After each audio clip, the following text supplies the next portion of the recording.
दुनिया भर में धार्मिक स्वतंत्रता पर अमेरिकी विदेश मंत्रालय ने 2024 की एनुअल रिपोर्ट जारी की है। अंतर्राष्ट्रीय धार्मिक स्वतंत्रता पर सालाना रिपोर्ट जारी करते हुए अमेरिकी विदेश मंत्री एंटनी ब्लिंकन ने कहा कि दुनिया भर में लोग इसकी रक्षा करने के लिए कड़ी मेहनत कर रहे हैं। इस रिपोर्ट में दुनिया के करीब 200 देशों में धार्मिक स्थिति का आकलन किया गया है। रिपोर्ट के मुताबिक भारत में हेट स्पीच, धार्मिक रूप से अल्पसंख्यक समुदायों के घरों और पूजा स्थलों को ध्वस्त करने के मामले बढ़े हैं। रिपोर्ट में भारत के धर्मांतरण विरोधी कानून को लेकर भी चिंता जताई गई है। हालांकि भारत इस तरह की रिपोर्ट्स को पहले से खारिज करता रहा है। पहले के अपने बयानों में भारत के विदेश मंत्रालय ने इस रिपोर्ट को प्रकाशित करने वाली संस्था को पक्षपाती बताया था। भारतीय विदेश मंत्रालय का कहना था कि सालाना रिपोर्ट में भारत को लेकर दुष्प्रचार किया जा रहा है। रिपोर्ट के मुताबिक भारत में साल 2023 में भी धार्मिक स्वतंत्रता की स्थितियां लगातार खराब रही हैं। इसमें कहा गया है कि भारतीय जनता पार्टी के नेतृत्व वाली सरकार ने भेदभावपूर्ण राष्ट्रवादी नीतियों को बढ़ावा देने का काम किया, जिससे समाज में घृणा बढ़ी। रिपोर्ट कहती है कि मुसलमानों, ईसाइयों, सिखों, दलितों और आदिवासियों के खिलाफ हो रही सांप्रदायिक हिंसा से निपटने में बीजेपी सरकार नाकाम रही है। रिपोर्ट के मुताबिक भारत में यूएपीए, सीएए, धर्मांतरण विरोधी और गोहत्या को लेकर जो कानून हैं, उनकी वजह से धार्मिक अल्पसंख्यकों और उनकी वकालत करने वाले लोगों को निशाना बनाया गया है। धार्मिक स्वतंत्रता वाली इस रिपोर्ट में मणिपुर हिंसा का भी जिक्र है। रिपोर्ट में कहा गया है कि जून 2023 में मणिपुर राज्य में हिंसा हुई, जिसकी वजह से 500 से ज्यादा चर्चों को तबाह कर दिया गया और 70,000 लोगों को विस्थापित होना पड़ा। रिपोर्ट के मुताबिक इस हिंसा के लिए देश के गृह मंत्री अमित शाह को बड़े पैमाने पर आलोचना का सामना करना पड़ा, जिसमें यूएन के विशेषज्ञ भी शामिल थे। उनका कहना था कि समय रहते कार्रवाई नहीं की गई।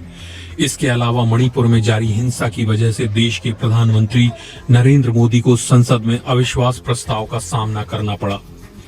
साल 2019 में केंद्र की बीजेपी सरकार ने जम्मू कश्मीर से अनुच्छेद 370 को हटा दिया था, जो राज्य को कुछ विशेष अधिकार देता था। साथ ही केंद्र सरकार ने जम्मू कश्मीर को 2 केंद्र शासित प्रदेशों में बांट दिया था। रिपोर्ट में कहा गया है कि भारत की सरकार ने कश्मीरी पत्रकारों, धार्मिक नेताओं और मानवाधिकारों की वकालत करने वालों को हिरासत में लेना जारी रखा है। रिपोर्ट में इरफान मेहराज की गिरफ्तारी का भी जिक्र है। रिपोर्ट के मुताबिक उन्हें मार्च महीने में हाशिए पर खड़े लोगों पर रिपोर्ट करने के आरोप में गिरफ्तार किया गया था।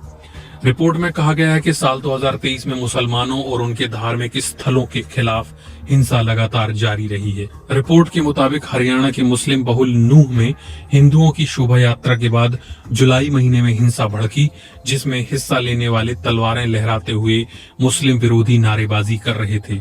रिपोर्ट में इस हिंसा के लिए कथित गोरक्षक मोनू मानेसर को जिम्मेदार बताया गया।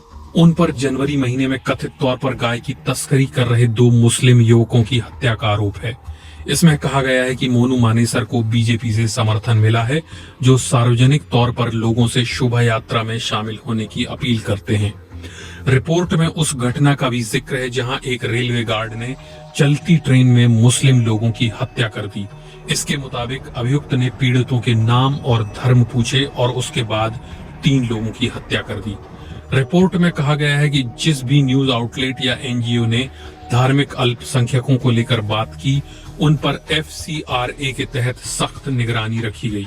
इसमें सेंटर फॉर पॉलिसी रिसर्च नाम के एक एनजीओ के FCRA लाइसेंस को फरवरी 2023 में रद्द करने का जिक्र किया गया है। रिपोर्ट के मुताबिक ये एनजीओ सामाजिक, धार्मिक और जातीय स्तर पर हो रहे भेदभाव पर रिपोर्ट करने का काम करते हैं, लेकिन गृह मंत्रालय ने इसका FCRA लाइसेंस रद्द कर दिया।